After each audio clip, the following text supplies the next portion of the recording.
What's up guys, welcome to my first cooking video. Before we get started, I want to give a huge thank you to everyone that helped make 1,000 subscribers possible.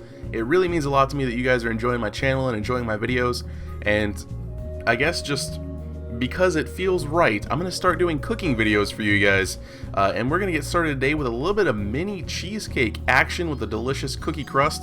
I would like to say that I did record this with audio. This was using a DSLR camera, not a proper video camera, but the audio gave me a lisp, so I figured I'd go ahead and just talk over it while it was playing. So we're going to get started with the crust recipe right now. You saw right there I was holding a bag of Pepperidge Farm Tahoe cookies. Those are white chocolate macadamia nut cookies, and you know what?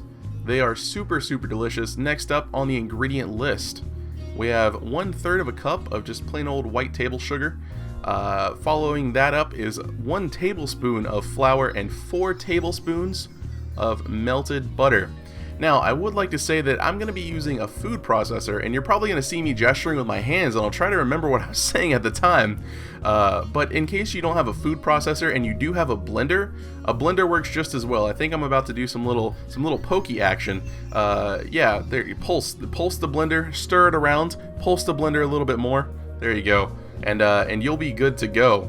So, in case, again, you don't have a food processor, blender works just fine. We're going to be making cookie crumbs out of these guys, and they're going to make a little bit of a wetter crumb than a typical graham cracker because of the white chocolate, because of the nuts in it. So I'm using less butter than a typical graham cracker crust. But in case you guys do want a graham cracker crust, I am going to put an alternate crust recipe down in the description below.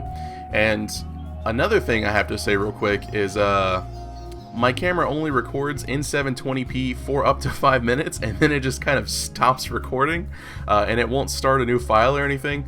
So a little bit of footage is going to be missing in a second, but basically you're just going to pulse these up until you get a really nice fine crumb, and then you're just going to add the butter, the flour, and the sugar in, and then just mix it up some more, and that's pretty much it. So that's the only part missing. You just add in the butter, the flour, the sugar, and you can either stir that up with a fork or just keep running the food processor like I did for a moment.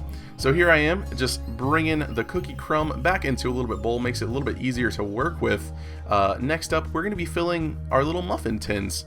So what am I grabbing? I'm grabbing a rolling pin, guys. That's right. If you guys don't have a blender or a food processor, you could put your cookies or graham crackers in a bag and just kind of go to town on them with a rolling pin, or maybe like an empty wine bottle or a beer bottle or something like that.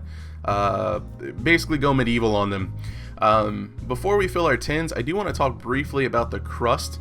If yours is a little too wet, you can add a little bit more flour, but this crust feels about right to me. Whenever you squeeze it together, you want it to kind of hold if you compact it, but then you want it to flake away immediately under pressure. So it's going to be kind of like a wet sand consistency, kind of like a light pastry dough, like maybe a pie crust dough. So we're going to fill up our little cups. I'm just going to use I don't know why I'm poking. I think I'm saying I'm going to fill up each of the cups. I don't know what I'm doing, guys. This is weird. I do apologize. It gave me a lisp. I don't have a lisp. There's nothing wrong with a lisp.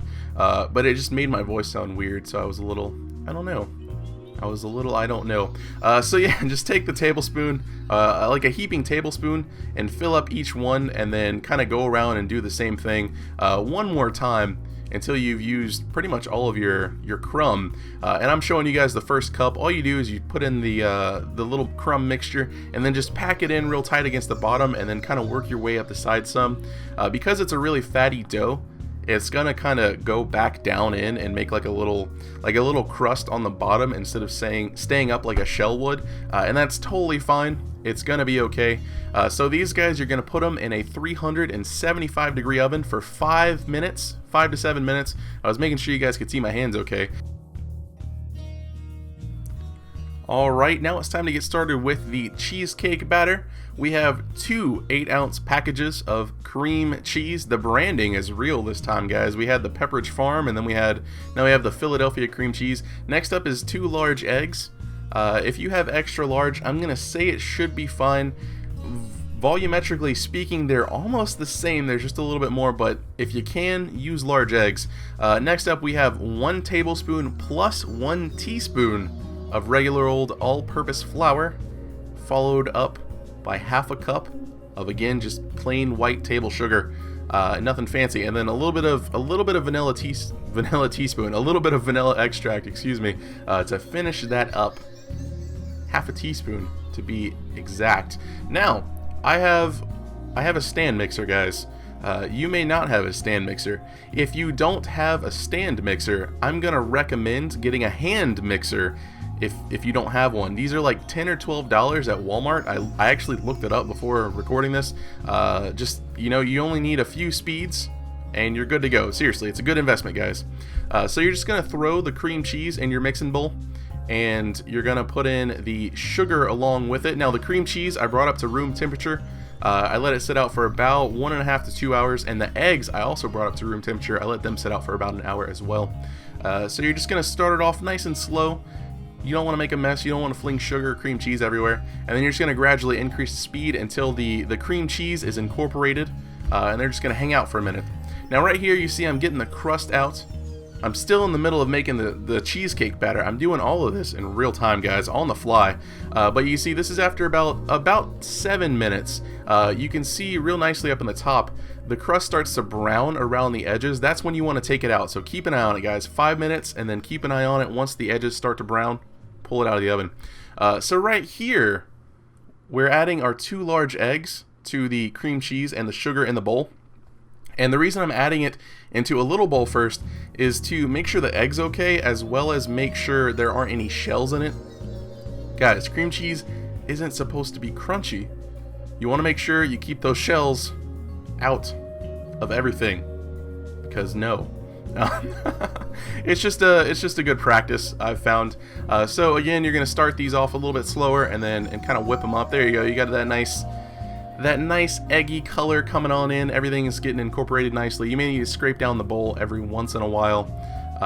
But yeah, after that, you're just gonna add in your flour, and you're gonna turn on the mixer again. This is 1 tablespoon plus 1 teaspoon of all-purpose flour. Just mix it in until the flour is incorporated nicely, and then after that, just go ahead and get rid of the mixer. Add in half of a teaspoon of vanilla extract. You can see it's giving me a little bit of problems right now. It doesn't want to go in the... It doesn't... Oh man, that was weird. I was panicking at this point. Not really too badly, but... So I'm just going to fold in the vanilla extract, and then we're good to go. So, this is the easiest way and the cleanest way I've found to fill these. I make a little pastry bag. All you gotta do is pour the batter in a zip top bag, cut off the corner with some scissors, and you have a little pastry bag that's disposable. So you're just gonna support it with one hand on the bottom, and then the other hand on top. You're gonna kind of squeeze it gently but consistently, and you want to fill these muffin tins, I guess, or your little crust almost all the way to the top. You can always come back and add a little bit more later, but this recipe is kind of made for these 12 little mini cupcakes, muffins, mini cheesecakes. That sounds better. So here I am just kind of shaking out the air. You're gonna put these guys in a 425 degree oven. As soon as you put them in, turn it down to 250 degrees. You're gonna let them sit in there for 15 minutes. This is after 15 minutes. I'm gonna jiggle it in a second, and you can see the middle. It's just slightly jiggly, but the outside's set. This is good. You are good to go. So what you're gonna do is go ahead and just kind of crack the door and turn off your oven. Don't forget to turn off your oven. Crack the door for about a minute, just so a little bit of the air comes out, and then shut the door and let them sit in the oven for 45 minutes. And that's it. Oven off, door closed, 45 minutes.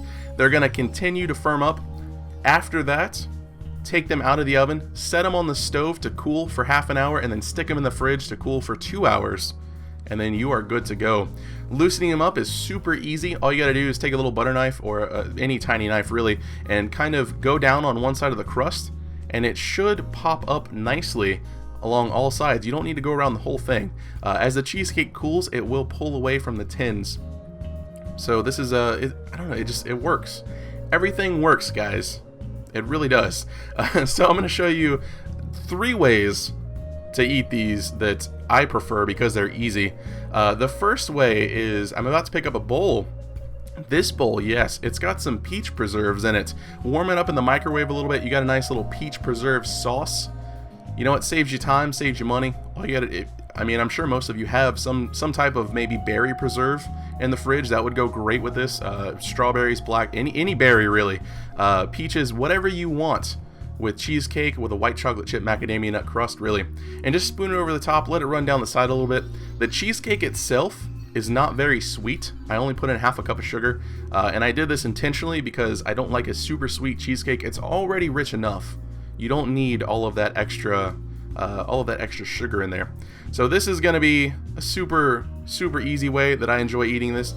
Next up is going to be the girlfriend's favorite way to eat it, and that is just plain with strawberries. And I do want to say, I know these plates are huge. These are actually just the smallest white plates I have, just like plain white plates I have. So that's why I'm using them. But this is how she likes to eat them, just a plain cheesecake with some fresh berries on the side. And this is gonna be my #1 all-time favorite way to enjoy these cheesecakes. Paper towel, put the cheesecake on the paper towel and bring it up to your face, because a nerd's gotta eat. Nerd doesn't have time to do all this stuff. I made the cheesecake, I want to eat it and get back to playing games, guys. It's really good, it's really light, it's, oh my, I don't know. I can't say how good this recipe is, guys. You gotta make it and find out for yourself. So I think that's gonna go ahead and wrap this up. Hopefully I didn't rush through everything. Hopefully I explained it all well enough. Recipes in the description below in case you need it, which you probably will, because I think I talked pretty fast. That's gonna be it for me. And again, welcome to the first of my cooking videos. I have no idea what I'm gonna make next, but it's gonna be something. So yeah, hopefully you enjoyed it, and as always, thanks for watching, and have a good one.